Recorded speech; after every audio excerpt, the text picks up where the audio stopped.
and it's in the breaking we come unbound.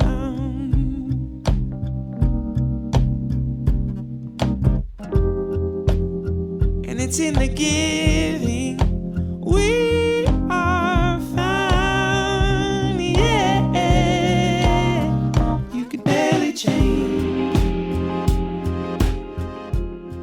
Welcome to A Medicinal Mind, Wisdom and Wellbeing, a podcast dedicated to the telling of authentic stories and the sharing of insightful wisdom, exploring science and spirituality, medicine and Mother Nature. No topic is off limits when it comes to growing our personal understanding and supporting our collective well-being. With your host, Dr. Rob Abbott, a family medicine resident practicing spiritually focused and evolutionarily informed functional medicine, we hope to nourish your being so that you can flourish in whatever the moment has called for you to do. And I know you tried.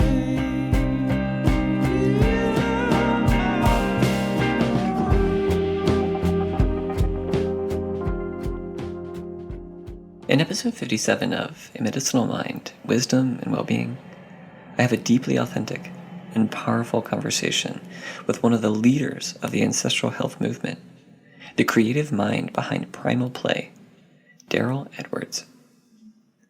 Darryl has been featured on numerous podcasts, sharing his beautiful spirit and desire to change your relationship with exercise, interjecting movement and play into every aspect of your life.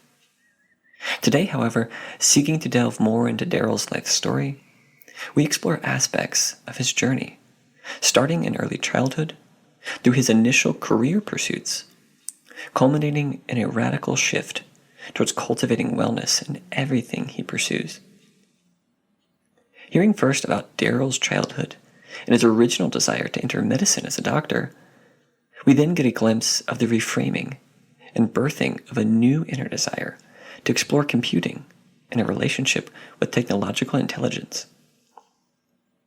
Moving from here, Darryl continues exploring his early life and adulthood, sharing his original pursuits into investment banking in the financial arena, followed by his radical awakening to begin modeling his life using an ancestral and evolutionary perspective. Describing his childlike and playful approach away from the jungle gym, Darryl outlines how his perspective has changed within the health and wellness field, from one of dispensing concrete knowledge to one of playful curiosity, asking questions and holding space for others to cultivate their own questions, encouraging openness rather than concrete certainty. Moving into a discussion of human behavior, Darryl offers some insightful wisdom taken from the observation of humans as we all collectively pursue convenience, yet accumulate chronic health issues. Sharing ways to positively avoid convenience, Darryl provides his approach to addressing chronic health concerns by encouraging a playful mind, body, and spirit, positively avoiding convenience and including play where you didn't think it was possible. Getting into a necessary, but perhaps controversial topic, Darryl and I begin to explore how the greater ancestral health movement currently needs to change in order to become more inclusive and address the current barriers in education, language, and accessibility. Sharing a personal example from his own life, seeking to help his mother address type 2 diabetes, Darryl explains how he had to change and adapt his own educational approach to practically help his mother make the changes necessary to positively improve her health. Darryl ends the conversation sharing some of his amazing resources, educating us all on the practical ways we can cultivate play into our lives.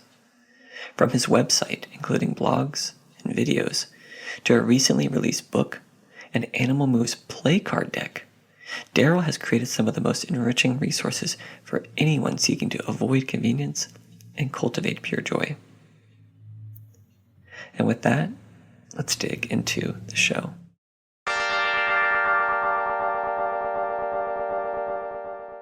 Well, Darryl, thank you so much for taking the time to have a conversation with me today. I know you've been on numerous podcasts, probably more than you can count, and so I'm always reluctant to have one of these conversations with someone who's been on so many so many podcasts and had so many discussions about their sort of field of expertise, but I really kind of wanted to maybe get into a more intimate conversation with you today and maybe delve into some areas that are, we've talked about, perhaps privately, but I think should be shared and spoken about a little more widely. So thank you for joining me. No, you're welcome, and I'm looking forward to being surprised and challenged by your question. So yeah, let's do it. Awesome. Well, one of the things I've been starting to do with these podcasts is rather than give people, the opportunity, so to speak, to tell people who they are, what they do, what their background is, I'd rather, try to eliminate that bias and start instead going a little bit back in time into our childhoods. And was really curious to perhaps get a glimpse of what the childhood of Darryl Edwards was like, maybe both in regards to any specific memories, vivid memories, but also within the context of maybe your spiritual background or your spirituality. So I was really curious if you wanted to offer people a little bit of a glimpse of that early childhood of Darryl. Okay. Yeah, you're not messing around, are you, Rob? No. Straight in. Okay, so yeah, childhood. I suppose in relation to what I do now, one of my earliest memories in terms of what I wanted to do as a career was in medicine. So I wanted to be a doctor. I remember some of the first books I read were in relation to human biology, actually. So I had a reading age of about 7 or 8 when I was about 3 to 4 years old. So I was amassing a lot of information at a very early age. I was quite an intelligent young boy, and that was kind of all encompassing. That was definitely one of the areas where I felt I was already starting to put plans in place as to what I wanted to do as an adult. That was the first thing. Secondly, there was also quite a bit of responsibility because I was the eldest child. So, and my brothers and sisters were, it was pretty much a couple of years apart for each of us back then. And so there was quite a lot of responsibility of making sure that I was setting a good example, that I was always looking out for them. And that was really my role within the home, within the household. And finally, play was a significant part of my childhood. So I would say, the world really was my playground, whether it was in the bedroom I shared with my brother, whether it was outside in our garden, in our back garden, or in the local park. Play was a big deal. In terms of spirituality, I was raised as a Seventh-day Adventist. So we went to church on a Saturday. So the Seventh-day Adventists actually celebrate the Sabbath, even though they were kind of follow New Testament, but yet some of the Old Testament laws are followed, including on when the kind of Sabbath was honored. So that gives you quite an holistic picture of what my views were of a spiritual kind of event, what I wanted to do as I felt what I wanted to do professionally when I was older, my responsibilities being the older sibling, and then also how important having fun through play was. So there's a kind of 360 view right there. Man, that's a wonderful picture. And, I'm just kind of curious. Well, I mean, it makes sense to me now, sort of knowing you and not really having that history in between to sort of say, to inform like me, hey, where did Darryl come from? What is really behind the things that he's doing now? But it makes sense to me that you were this really sort of curious kid, both playfully and also, in terms of, intellectually. And I was just curious. I mean, a couple of things that came up for me is, it took me until college to decide that I wanted to go to medical school. Sounds like you already sort of had an inkling very early on. what was there a particular event or like a book or something, a family figure that was, resonating with you to consider that path? Yeah, well, one, my mother wanted a doctor in the family. That was that was definitely one driver. So I'm of the Caribbean heritage, Jamaican heritage, and so that was definitely part of it. My son will be a doctor. So I don't. It's a bit of chicken and egg. I'm not sure if I said I wanted to be a doctor first, or whether it was my mother who kind of was talking to me when I was in the womb, telling me what was going to happen. But at the same time, I came from a very poor working class background, and not the ideal environment to be thinking about pursuing a career in medicine, to be honest. So there were a significant amount of setbacks as to what my future would hold, and being intelligent was definitely an advantage. Being ambitious was an advantage, but the environment that I was in, and also thinking about the realities of navigating lots of different issues from racism, from not having the right connections, which was also quite an important part of traversing education, especially back then. So there were a lot of obstacles in the way, and also there was a decision that I made, later in education, whereby I recognized that medicine wasn't going to be my route, and it became computer science. So I had, at around sort of 9 years old, I was given a home computer, one of the first home computers back in the 70s. And I was one of very few who realized, oh, there's more to this than just playing games. So rather than playing the kind of first generation of arcade games like Space Invaders and Pac-Man and those were the games being played back then, I was like, oh, there's a computer language that there's a way that I can interact with this computer and make it do unusual things.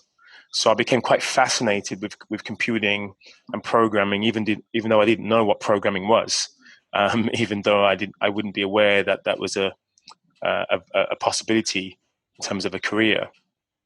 But I was fascinated with this piece of technology and having this device plugged into my television set. There were no computer monitors in the home then. It was plugged into the television, and I would sit in front of the TV when I wasn't outside playing. That's what I would be doing. I'd literally be a meter or two from the TV, trying to do some stuff, as it would have been back then, on a computer. So that was probably one of the first instances where I realized that I was far more passionate about what I wanted to do in the future.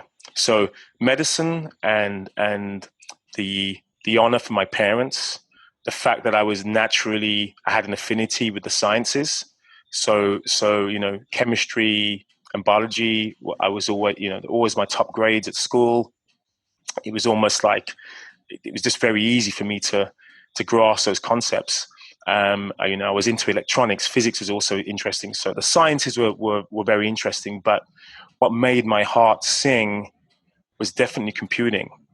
And part of it was even playing games. So playing games is definitely a huge part of my fascination. But then the serious aspect of how does this thing work? How incredible that a series of letters and numbers can actually make this one play a game to print out a letter to do calculations. There was all this power within very limited amount of storage, as you well know. Back then there was very little storage opportunities. But yeah, so that was probably the first time when I recognized computer science, even though I didn't know what that term was back then, was something that I wanted to do. And that's what I later went on to study at university, doing computer science, and that was my career as a software developer. So that gives you another bit of insight. I left the church, I left the Seventh-day Adventist church. I remember feeling that it was never something that I looked forward to every Saturday as a kid. There was a lot of emphasis on the rules and how you should be living your life to honor God, and it was very strict. And I remember feeling that there's a way that we have to live that not many people, well, outside of the church, were living. Yeah. And so there was a little bit of conflict there, and a lot of questioning for myself at that stage. And when I did become an adult, and I went back to church, and I remember thinking about what I would want my relationship to be. I was actually fascinated by churches that were a little bit more probably charismatic, evangelical. That was a little bit more interesting for me, rather than the ones that were just very almost like gray and colorless and lifeless. So that's how I kind of saw my earlier experiences, as opposed to those that were a little bit more interesting for me as I got older. Man, Darryl, wow. So I could there's about 500 things I want to sort of interject at this point because I'm so curious. A couple of things that came up for me is one, going back and envisioning, right? You as this sort of eldest son, the oldest child in the family, sort of assuming this natural caretaker role, and I can't help but see the overlap between obviously maybe this initial desire to become a physician, a doctor, and being sort of this caregiver for younger siblings in the family.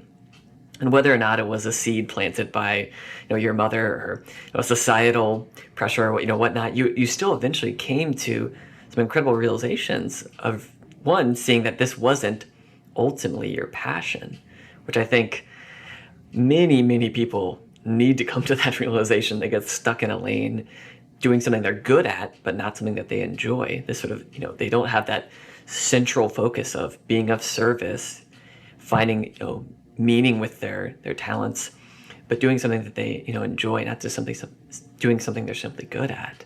And it's amazing, even at that young age, you sort of came across, computers and sort of saw that, I'm really good at this, but really this is where my heart is. And I almost see it too.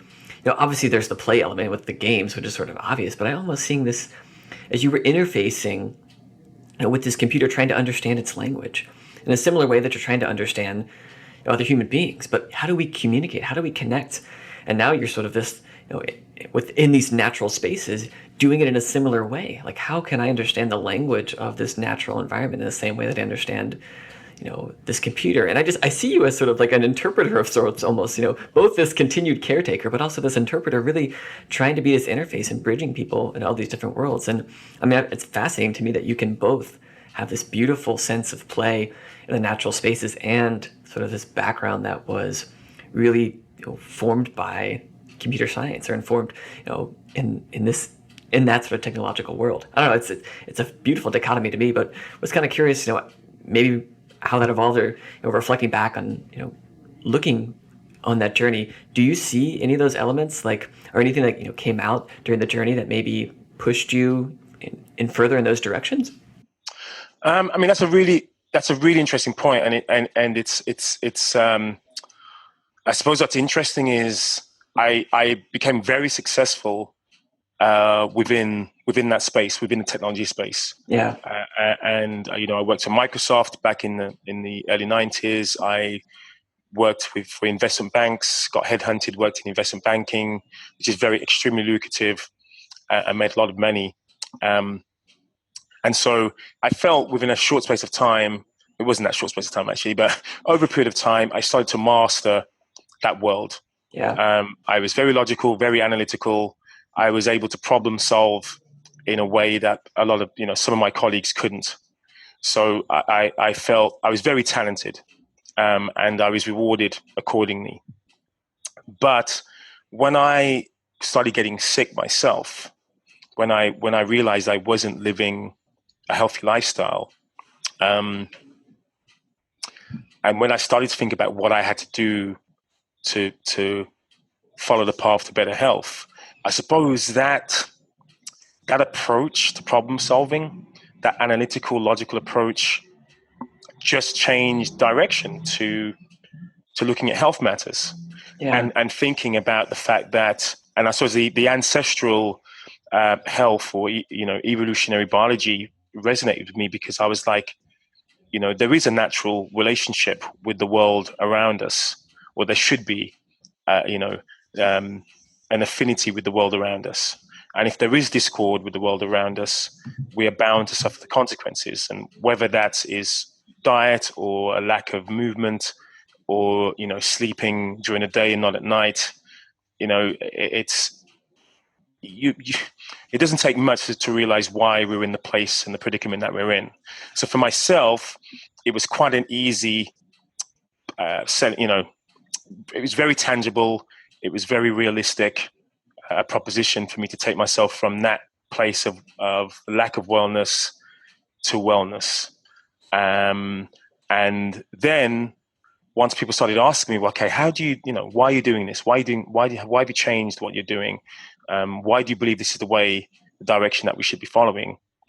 I had to think about ways of communicating that to your lay person. Yes. So, I mean, for example, I've been having discussion with someone recently about cancer, and talking, and for this individual, we're talking some of the nitty gritty, some of the science. And of course, I'm not an oncologist. This is just what I've done through my own passion and wanting to question, not just conventional wisdom, but also alternative wisdom in relation to this disease. So it's remarkable how all of this individual's answers, as eloquently put as they were, was just trying to convince me and those listening or witnessing, because it was on an open forum, how intelligent they were. Yeah. How much of the science that they understood, how much of their education had been spent researching this disease. And so by mentioning one or two of these words, it would either throw me in the argument, Darryl, you don't know what you're talking about. Look what I know about this. Or would impress the audience. But what was the most fascinating was that I remember I just thought to myself, you're not actually making any clear or lucid points. Even with that knowledge that you have, you're not making any clear or lucid points. And this is why I think play for me is all encompassing, even in relation to how I have discussions. Yeah. And I gave a talk recently about cancer, and one of the first things I mentioned in the talk was Einstein. And Einstein famously quoted that play was the highest form of research. And when I first thought about that quote many, many years ago, I assumed he was talking about, if you're playing, as in when the kids are playing, that you're exploring and you're having fun, and that fun makes it the pinnacle of research, because you're just having lots of fun. But then now I realize that what he was referring to was the fact that when you have a childlike state, when you have a playful state, when you're researching, it means you constantly question. It means you maintain your curiosity. It means you never say enough is enough. You know what? I have completely formed an opinion which won't be shaken. And so this person, I felt, was not in a childlike state. Correct. Yeah. Was in the, I kind of know it all. I don't really need to be questioned. And most importantly, which I feel is an epiphany for me, I was like, oh my goodness, now I understand what this point means, is the fact that you don't need to know the answer to a problem to know that there's something wrong. So for example, a 5-year-old or a 6-year-old, they can poke holes in a suggestion from an adult, like, Dad, why is the sky blue? Oh, son, it's because it's because every day that the earth wakes up, it decides that the sky should be the color blue. And the child goes, Dad, but that doesn't make sense, because how does the earth decide what color it's going to be? good day. You know what I mean? They you know, Yeah. they will just ask questions that literally poke holes in that argument, even though they don't know the answer themselves. And that's what I realized is the whole point of research. It's just asking the right type of questions, even if you don't have the answer. And so it's very difficult to ever say, I know, without any, with all certainty that this is the answer. And so that's what makes me realize even more how important play is. That having a level of common sense, having a level of, do you know what, that just doesn't make any sense. You're cherry picking here. You're only focusing on what you feel is important. And as a computer programmer, you're always looking for the kind of the weakest link. Yeah. So if you're designing a system and there's a problem with that system, right? You can't just look at that particular problem for the solution. You may have to look elsewhere. So that problem that is manifest to you as an error may not actually be the root of the problem. It may be elsewhere. And so you have to investigate the system as a whole to eventually find out what the problem is. And so that's how I feel now about the human organism and the world around us. It's a complex system. It's an open system. It's systems that interact. And so a lot of our explanations in the scientific field like to be, let's just focus on this single point of failure. Let's just focus on this reductionist view, of this problem. But the problem is rarely, if ever, a reductionist one. It's about interaction. It's about what's happened before. It's never just what you can see, the here and now. And so this very childlike approach to trying to understand the world around me from the very earliest of years, and to come full circle and go, I want to maintain that for as long as I can. And intelligence can actually be, or knowledge can actually be, a barrier for you to completely understanding what is important about the questions you're asking. Yeah. So for example, for me, thinking about cancer, if somebody asked me the question, Darryl, what should I do in this particular circumstance? The old me would have said, a few years ago, would have said, you need to do X, Y, Z, A, B, C, 1, 2, 3, 4. That's what you should do. Yeah. And if you do that, everything, I'm sure everything would be fine. Now I would say, I couldn't in good faith give you a prescription as to exactly what you should do.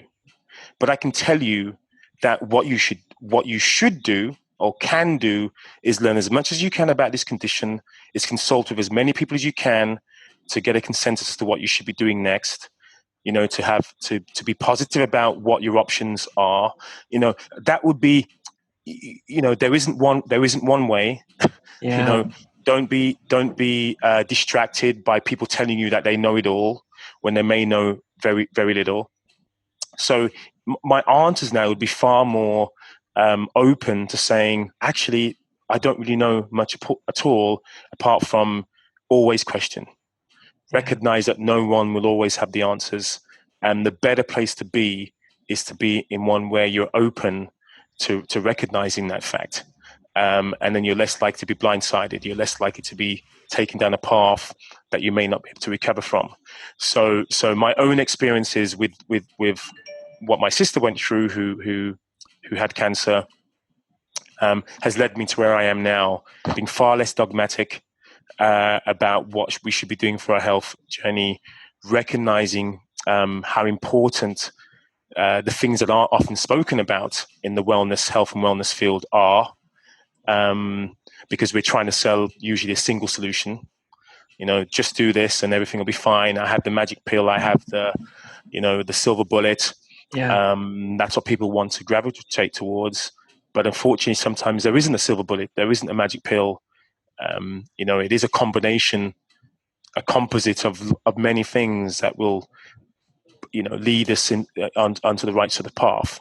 So Yeah. I could talk about that forever, but that's been the most interesting aspect of my journey, my health and wellness journey up until this point, is recognizing that I am the sum of everything that I've come into contact with from the very earliest of ages, from my friends and family, from my parents, from the education that I had, to all of the trials and tribulations that I've had, and the best part of that is the fact that I've actually become more open rather than more narrow-minded, which I think I was going down that way, which I feel is also quite is almost the norm. The older we get, the more conservative we get, the more likely we are to kind of push to one side of other people's points of view, because I've lived long enough on this planet to know what's best. and I feel as if I'm actually, trying to maintain that objectivity and going, wow, I never want to be, feel as if I'm backed into a corner because I've said, no, I have to maintain this belief system. Actually, I want to be open to ensure that I may change my mind, and that there isn't anything wrong with changing your mind as long as you have, evidence supporting that, and you have a good and clear conscience in doing so. So you asked that question, Rob, and you definitely got an answer, mate. Oh man.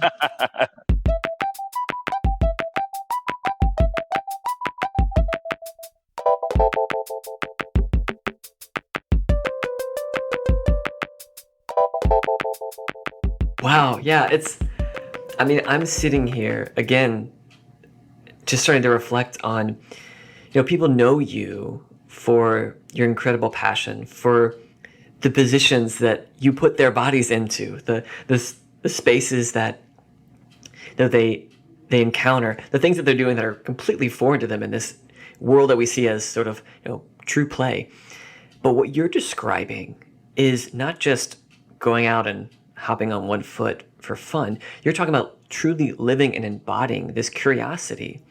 And I love that quote that you gave from Einstein.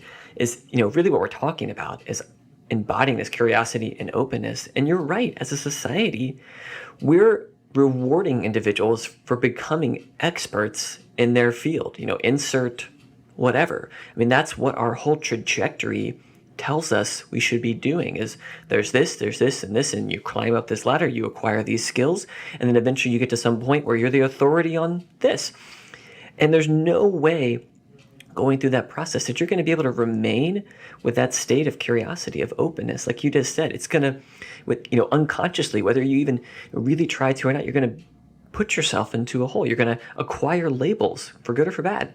And we as a society have constructed that. It's not really maybe it's a bad thing. I just say it's not really a good or bad thing. It's just something that's we're starting to notice. And I really applaud you for kind of recognizing aspects of that and then seeing like, what do I need to do in my life to maintain that degree of openness?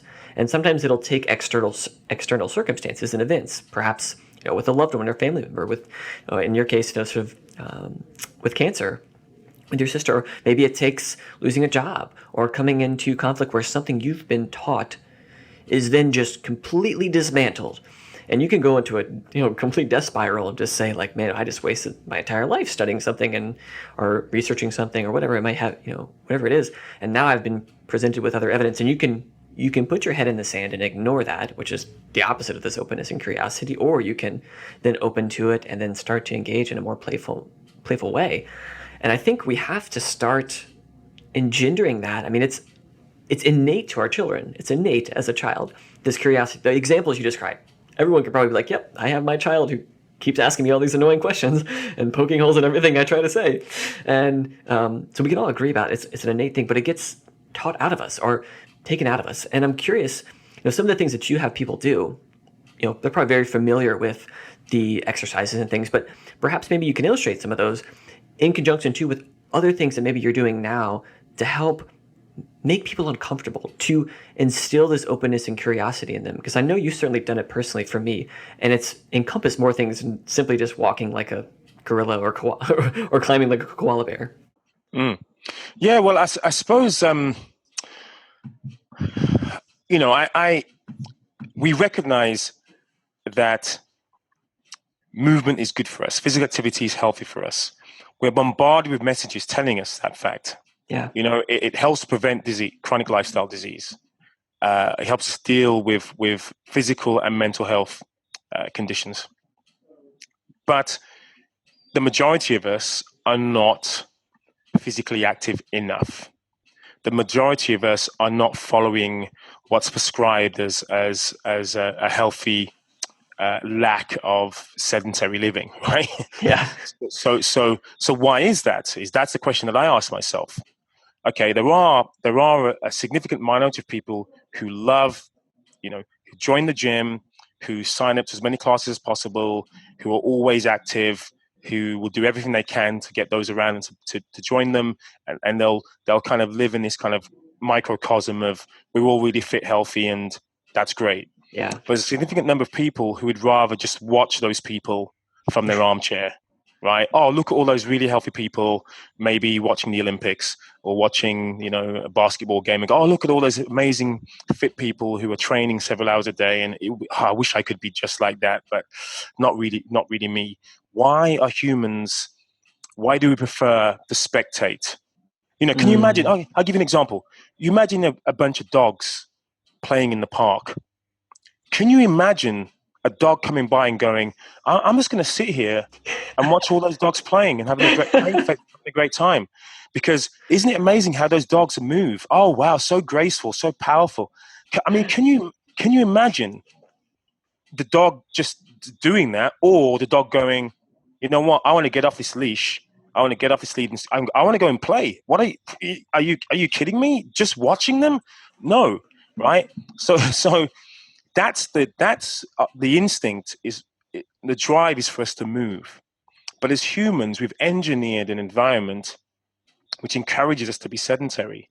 It encourages us to focus on convenience.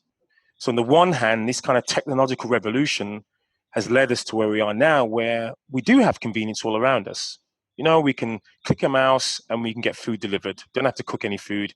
We don't have to leave our armchair because everything can be done for us. We can shop, we can be entertained, we can communicate with our friends and family. We can do it all from the click of a button on a computer, computer screen, right? And then if we do venture outside, if we do decide to commute to work, again, locomotion has been outsourced to technology, to equipment. I can get into a car. I can drive to work. I can get into public transport. I don't really have to walk. I don't have to take the stairs because there's an elevator or an escalator that I can use. So we've created an environment which means most physical activity has been outsourced. We avoid, we are attracted to convenience. So why make my own food? Why hunt and gather my own food when I can have it pre-prepared very, very quickly, regardless of the quality of the food, regardless of the nutrient density, as long as I can just get some food and satisfy my gratification right now, I'm good. So that's what's led us to where we are now in terms of our health in many respects. Fast food, sedentary living, working, highly stressed lives. Relationships aren't as important as they once were because now, we're driven by what we see on social media. That there's a problem in the 21st century for sure, that no one would have a doubt about that. It isn't just about being miserable and jealous of millennials. There is something not quite right with 21st century living. And so I feel that convenience is the big issue. And with play, something about play is always looking at avoiding convenience. So, for example, a child walking from A to B will rarely take the most efficient route, the easiest route. They won't do that. Yeah. They will choose the most zigzag of routes. They'll choose different levels of movement, twisting and turning to get from A to B because it's the most interesting. It's because they're interacting with the environment. It's not efficient movement. It's excitable movement. So that's what they'll do, right? If they're taking the stairs, they'll want to make that stair journey interesting. Yeah. So children they want to play with their food, for example. They want to engage with their food. They don't just want to. It's not just about eating their food for them. There's engagement. If they see if they have a tree in their back garden they see every single day, there's a period of time where they will treat that tree as if it's the first time they've ever seen it. Like, oh my gosh, this is so amazing. All the things that I can do with this tree in my back garden. As they become older, it's just another tree. I'm sick and tired of that tree. You know what? I'm just going to sit here and look at the tree. Actually, you know what? I don't even care the tree's there or not. Yeah. And adults, have we start to forget how wonderful the world is, how wonderful the most simple things are, how wonderful it is being in the present moment. A child can look at a leaf out of the very many that have fallen and be mesmerized by it, by the textures, by the colors, by the smell, by, even though there are millions of leaves around them, it's like, oh my goodness, look at this, by the sounds jumping on the leaves. So I'm trying to take that experience of movement that we all had as children and recreate that as an adult. And so some of my games and activities with Primal Play are about trying to, stimulate the brain and stimulate adulthood and say, hey, do you remember what it was like when you were fascinated by losing control, losing your balance, by getting a bit dizzy, by having fun and laugh when you were moving rather than like just grimacing and grunting like, oh, I'm working so hard. Can you imagine saying to your kid on, I don't know, Christmas morning, say, or the day of their birthday, and you say to them, right, I've got you a birthday present and we're going to have a really nice day. I'm going to get you to work really, really hard today on your birthday. The present I've got you is just going to be about you working as hard as you possibly can. Not very exciting. Or, hey, you know what? I've got your birthday present. We're going to have so much fun playing with this, whatever it may be. That's what would bring joy to a child. That's what is exciting about waking up on Christmas morning or your birthday morning if you've got presents, because you want something that you're going to be enjoying, where you're going to have fun from it. And so I'm trying to recreate almost, this kind of nostalgic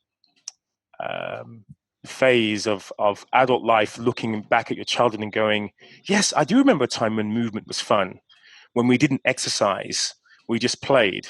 And that play gave us enough physical activity, one. It gave us enough of a repertoire of different types of movement, two. Thirdly, it gave us a social interaction, whether it was imaginary or not. Yeah. By myself or whether I was with my friends and peers, we got that. And it also taught me about the world around me. And we learned the lessons of nature. We learned that if we pick something up and let it go, it will fall.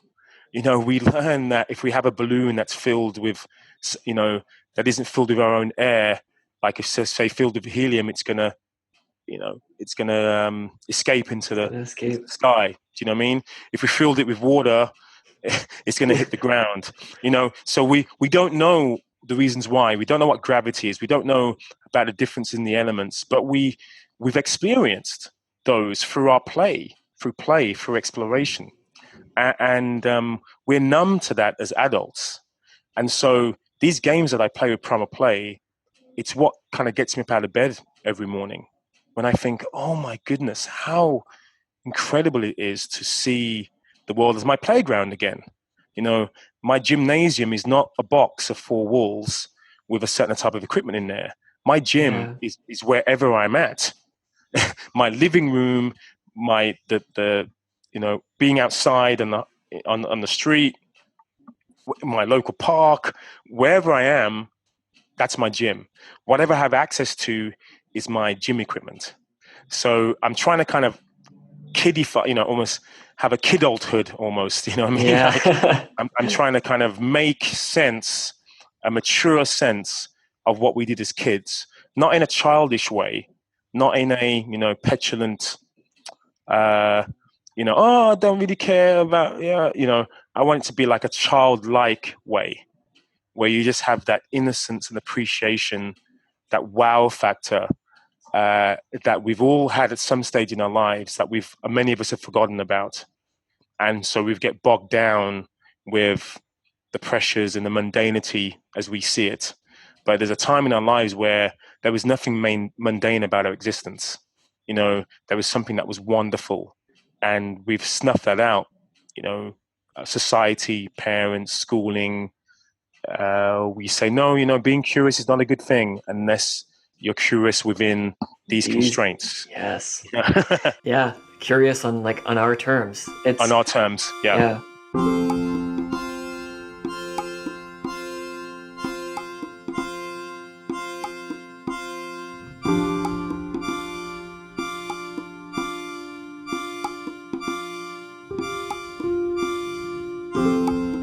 I was not surprised by the journey of this conversation, delving into the nooks and crannies of Darryl's life, passion to eliminate chronic disease and engender pure joy.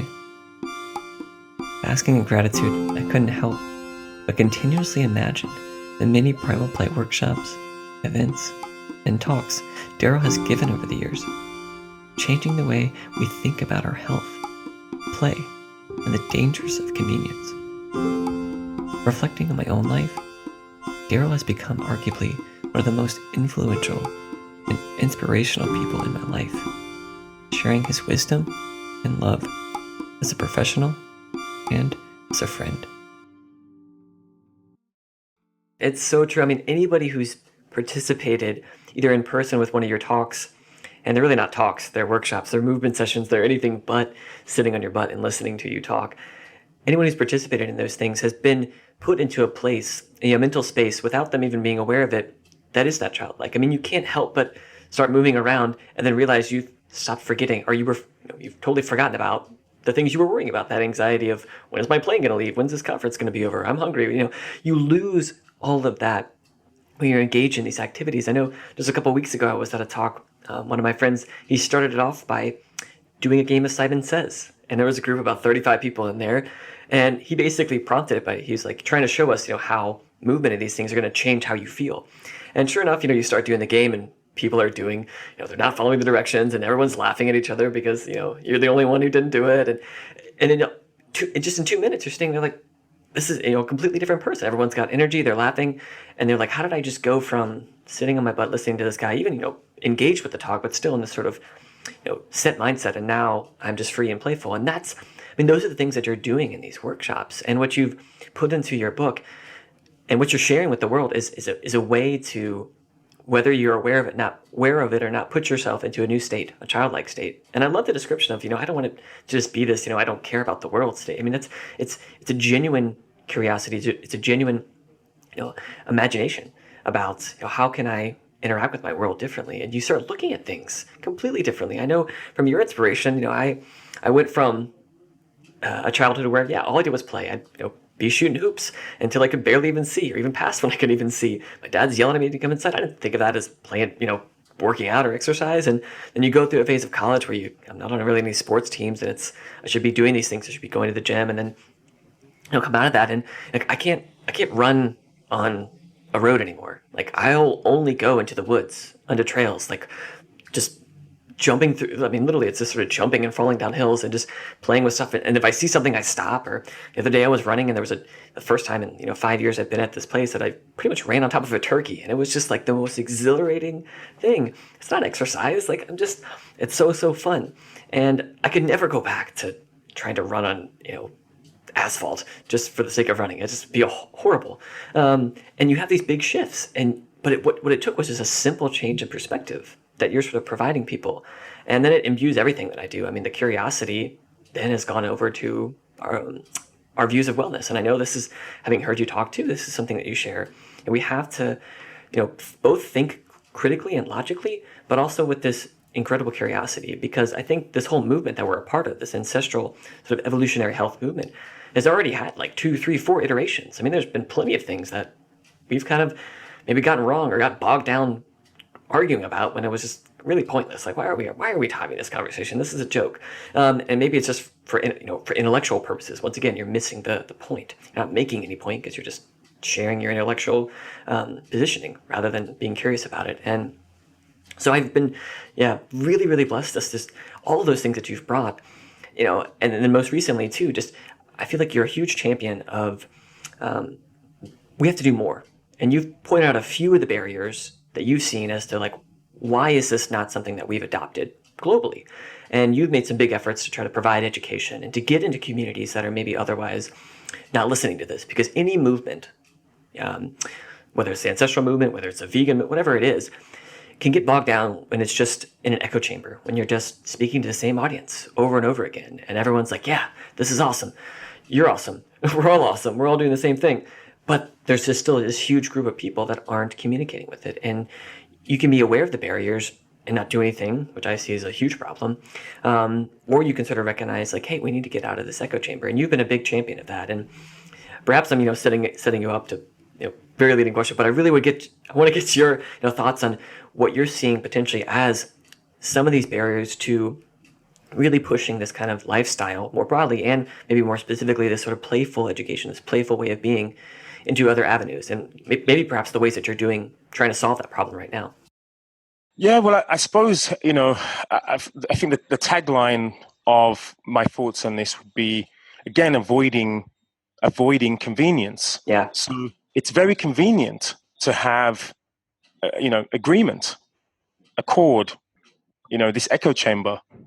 I don't want to be challenged on my point of view. So we just want to pat each other on the back, tell people how easy it is to live this life. But in reality, it isn't easy. It isn't easy to tell somebody who smokes 30 cigarettes a day and has done for 40 years, just give up. Because you're now suffering from emphysema, right? It's so easy for you to stop smoking. Actually, no, it isn't. You have to put a support structure in place to be able to take that person from a 30-a-day smoker for 30, 40 years to somebody who can hopefully stop smoking, for example. And so it's exactly the same with the messaging around food or physical activity. Oh, it's all so simple. Just eat this way. Just change your diet from this to this. Well, hold on a second.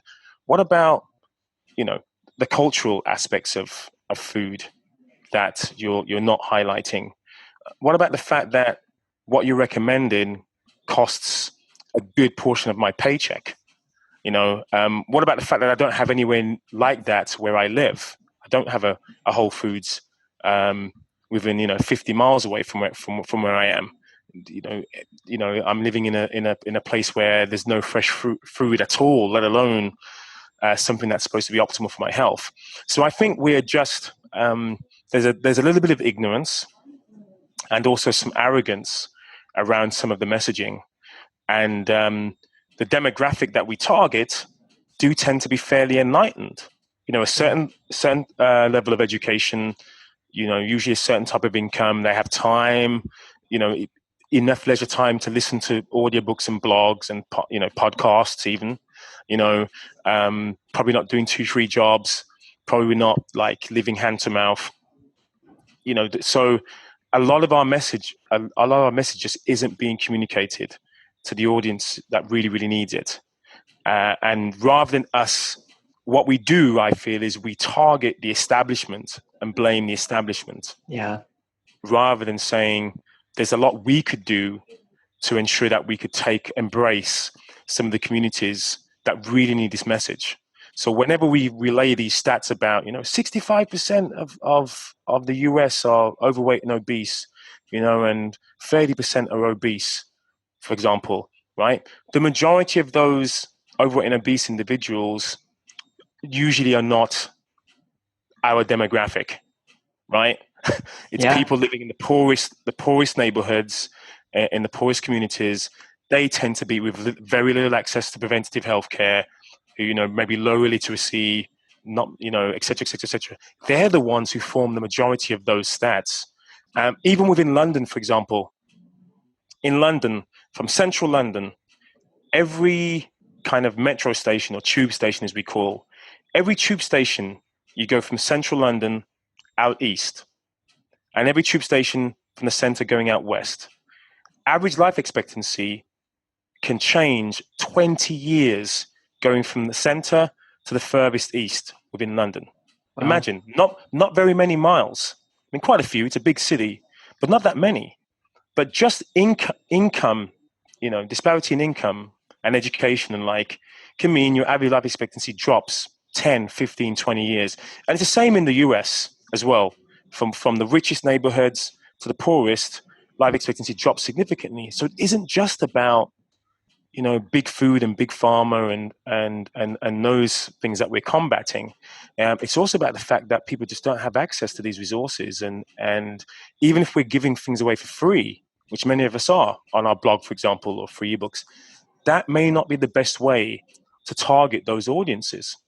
So I'm not saying I have the answer here. I definitely don't have the resources to be able to do what I want to. Yeah. But I would say a simplification of the message is key. Removing some of the science and the babble and the kind of pseudo intellectualization of this. We say, for example, that look, if you just improve your sleep quality, if you try to manage some stress, if you ate better quality food and you moved a bit more, that pretty much covers the majority of things that you would need to do to live a healthier life. But in order to implement those things, you say there's all these supplements, there's all these hacks, you got to wear blue blocking glasses, you got to, so hold on a second, like what you're talking a different language to me. What our ancestors did weren't hacking, right? Yeah. They weren't biohacking. They weren't using supplementation. They weren't, wearing wearable tech in order to live optimally healthy lives. But that's what we're selling to people. So because we're selling that, there were so many people who say, I can't get on board with that message because one, I don't understand it. Or secondly, there's such a barrier to entry in terms of income. It's not for me. So I would hope in the future there is an honest discussion around how can we truly embrace these individuals, where by doing so will significantly change the landscape of health and well-being for all rather than the few. Yeah. It's, as you alluded to earlier, being willing to ask the questions. We don't really have the answers, but we're not going to sit here and ignore something that we clearly see as an issue. And I think we all have to come in and agreeably disagree on certain aspects. And that's where I've really appreciated your voice in some of these conferences and some of these settings where you're saying things that I know for a fact people don't want to hear because it's dissident. Yeah, it's creating conflict. But at the same time, if we're truly part of this evolutionary movement, we better evolve ourselves and move forward our thinking and be willing to go into spaces where it's going to be uncomfortable. A lot of us have come to this and now we're in a great comfort zone, right? We've figured it out. We're doing this. We solved the majority of our health woes. Now we just want to optimize. Well, maybe what we should really be focusing on is getting uncomfortable again and going out and figuring out ways to grab a different audience and speak to a different group of people. And I'll give example. In my life, I have two very close friends who live on the border between West Virginia and Virginia, so a very rural community. It's actually, if you, technically speaking, the U.S. is littered with these areas called health provider service shortage areas. Essentially, they don't have enough doctors, they don't have enough medical care.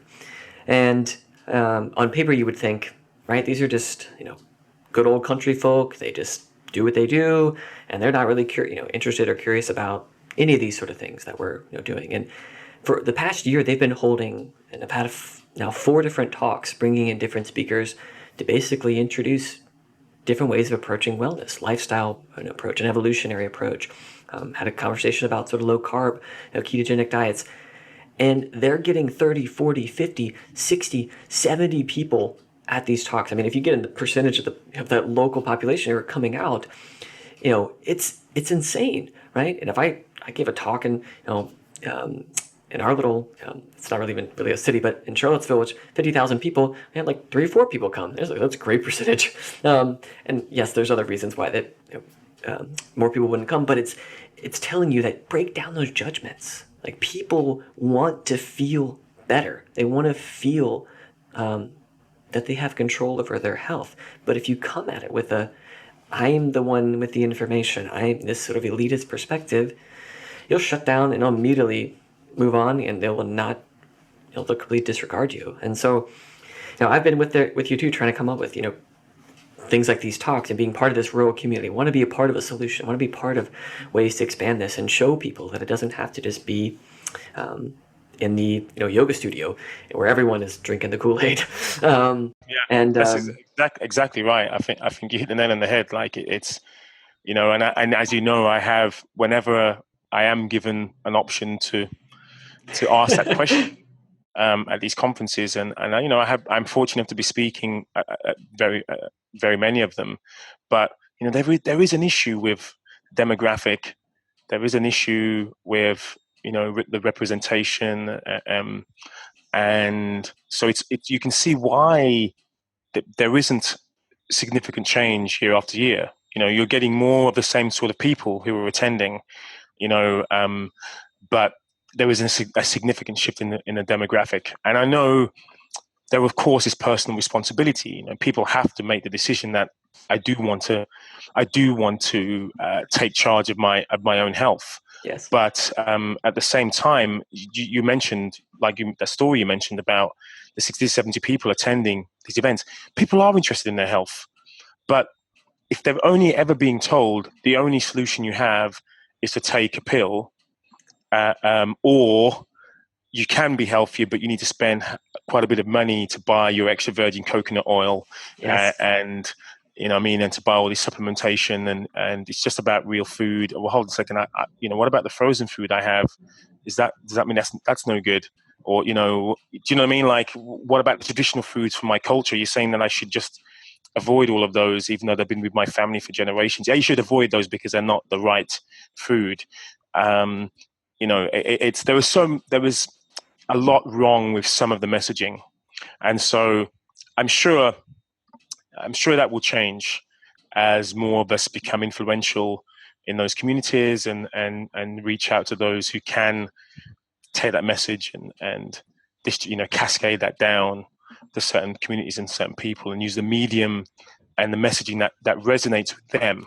And I suppose that's what we need. It's almost like we shouldn't be trying to colonize community by going, hey, we're going to colonize this community with paleo or primal or whatever, or low carb. Maybe there needs to be a way of integrating some of the most useful principles into those communities. My mother was diabetic, type 2 diabetic. And when I first spoke to her about this, she was like, I don't want to take metformin. I don't want to take any medication. What can I do? My first approach was, okay, Mom, I'm going to explain to you the carbohydrate insulin hypothesis. I'm going to explain to you how glucose homeostasis. I gave her the whole rundown. Mom, look how clever I am. Can you believe your son didn't become a doctor, but I know a lot of stuff. Right? And she was just like, okay, it doesn't really make much sense. What's a carbohydrate again? So you're saying like leafy greens are okay, but you're saying not to eat this, but they're both carbohydrates. Yes, So we just went back and forth until one day they says, you know what, Mom? Let's just make it as simple as possible. Just don't have any fizzy drinks. Don't add any sugar to your coffee. You have how many sugars in your coffee? 4 sugars. Okay, Mom, it's down to 0 sugars, right? If you're going to have some rice on your plate, rather than me saying don't have any rice whatsoever, just have a small amount, just a really teeny amount, and have more veg instead. Have more leafy greens, have some, put a bit more color on your plate, right? Incredibly, she reversed her type 2 diabetes. She's able to eat food without having to worry about medication. Her bloods are normal. So changing my approach worked really well for her, making her see that it wasn't an all or nothing. It was a much more than what you're doing now, and being aware and educated enough to make the right decisions. And now she doesn't know anything about insulin and glucagon and or anything of that nature, and she doesn't need to. She just needs to know what foods are going to be helpful, what foods are not going to be helpful, what's going to help her maintain and sustain this practice, and what isn't. And so I learned a lesson very, very quickly that I need to remove the arrogance, remove the kind of pseudo intellect, because that's not what was going to be the most useful in that situation. And so there are lots of people who are on the edge, the kind of shades of gray that we need to cater for. And so we need to simplify the message, make it much more appetizing. And I suppose even with Primal Play, I'm trying to say, okay, this is what we need to do. This is how many minutes we need of movement a day. But not all of us have gym memberships. Yeah. Not all of us have the time, even if we did have a gym membership, to be able to go. So what else can we do? What else can you do when you get up in the morning and you're putting the kettle on? Can you do something then? Actually, yes, you can. And this is what would be effective for you to do. Is there anything that I can do when I'm at work? Actually, yes, there is. So you don't need more time. You just need to make better use of some of that time. And it becomes more workable in practice.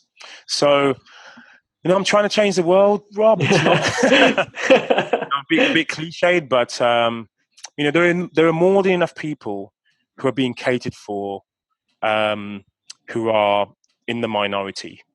That's what I'm going to say. Who have the money, who have the resources. They've already been catered for. They're already being pampered. There's a significant majority who do need access to some of this message too. And so Primal Play, I designed it to be very inclusive, very broad, very general, and hopefully reduce the barriers so people can't say, I don't want anyone to say to me, what you're proposing, Darryl, I just can't do. That shouldn't happen. Why can't you do it? I'm too old. Well, actually, this is what you can do at your age. I have a disability. Actually, this is what you can do based on your disability. Let's focus on what you can do rather than what you can't. I'm too young. Well, actually, this is what you can do. You know what I mean? I'm trying to be as inclusive as I can. And again, this is because it's an attribute of play. So play, you're constantly trying to think about ways of making it inclusive. How can we get everyone here playing? We've got a room full of kids. I don't want anyone on the bench. What do? I've got to choose an activity that no one's going to feel uncomfortable not being able, to do. And even if they feel uncomfortable, it should be because they're learning about themselves and learning about interaction with others, not because they're embarrassed or ashamed because their skill level isn't at a certain level. Do you see what I mean? There is a distinction. We need to gravitate towards being uncomfortable if there's going to be a learning experience rather than I'm just not good enough experience. Yeah.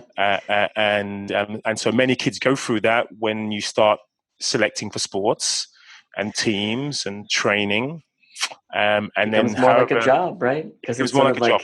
Yeah, because it's only 12-year-olds and they have this skill set. It's not, all the elementary age kids. I think of it in my church. I always, we have elementary age kids, so kindergartners through even potentially, 5th and 6th graders. And you're having to pick activities that aren't isolating, that everyone can be a part of, and they don't feel like it's a competition that they can't be a part of because they're not the big kid. Right? So you got to get creative, right? Man, Darryl, this has been, for me, it's been a blast. I mean, I love just really hearing you share deeply, aspects of your life and informing perhaps, myself and people listening a little bit more about the spirit that, embodies your work. And I've been really blessed to be a part of quite a few of your talks and conferences and just be a part of your life in a way that's been very nourishing to me. And, so thank you for doing this. And I do want to give you at least the space now, at the very end, for people, who are listening to, share with them the different ways that perhaps that they can interface with you and be able to follow maybe this lifestyle that you're setting as a great example. But what is out there that you've created for people to engage with? Yeah, so probably the best place to start would be my blog, which is primalplay.com. So that has some activities. I like to term it the science and the joy of movement is on my page. So if you want to be intellectually stimulated, then you have access to that. If you want to be stimulated physically, you have access to that too on the website. I also have a book. My latest book is called Animal Moves, which was released April 2018. And I have other books published like Paleo Fitness. So if you're more interested in the kind of ancestral health aspect of movement, that book covers it in droves. And I recently launched a new product, which is called the Animal Moves deck. So it's like a pack of cards, which helps you to kind of randomize your workouts, or as I better term, playouts. So how you can kind of have a bit more fun engaging with movement and movement snacks. Social media, I'm known as the Fitness Explorer. So at Fitness Explorer is a way you can engage with me. And I have quite a few talks online too. If you search for Darryl Edwards, Darryl Edwards, you'll get to see a little bit more about me and my philosophy. So hopefully that gives you a good gist of how you can get hold of me and how we can have discussions.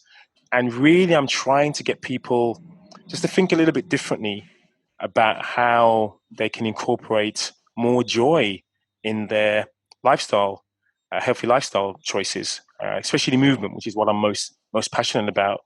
But even with food, how many of us are kind of new about our food choices? I won't eat food with somebody who doesn't eat the way that I do because it offends me. For example, forgetting that food is supposed to be a social, it's about social gathering. It's about having enjoyment and communication at a time. There's more to food than just nutrition and nutrients. There's a whole component of food which, can be missing. The cultural, the kind of gathering of, breaking bread, even if you don't eat bread. But, just the time taken to spend quality time putting the phone away and having good communication with good food, and some hilarity hopefully is also important. So so get in touch, provide some feedback, let me know how you're getting on. I mean, I boil it down to what you said is it's curiosity and it's inclusivity. Remain curious and seek to be inclusive. I mean, I feel like that's, if you wanted to boil it down to a couple of words, I feel like that's everything that you're seeking to do. And yes. And avoid convenience. And avoid convenience. There's the Cliff Notes version. If you've made it this far in the podcast, you just heard the Cliff Notes. Well, great. Well, Darryl, any last? I'll give you the space. Any last thing that you would like to share? Perhaps that was the final piece, but any last? I first I'd like to thank you for this opportunity to discuss, the challenging questions.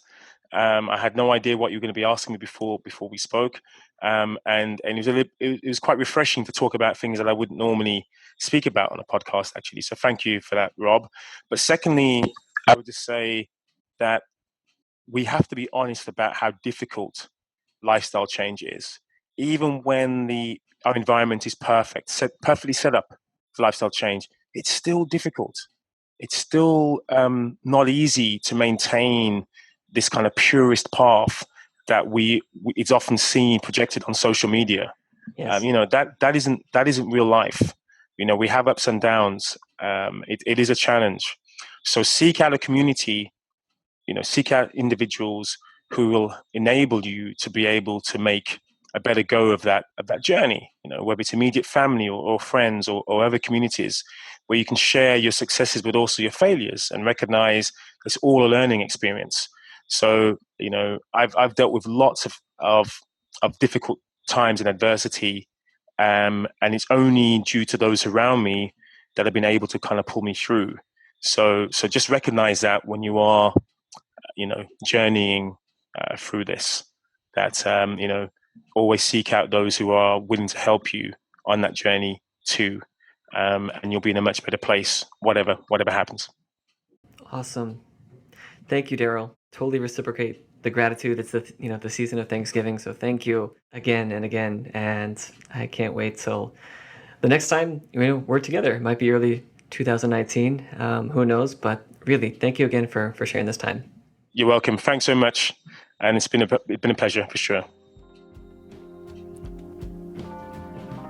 Thank you for your presence and willingness to receive a new narrative, a passionate perspective, and perhaps a deeper sense of connection with our collective purpose. Please share this podcast with any and all that you believe will benefit from its intention to relieve one's doing and engage one's being.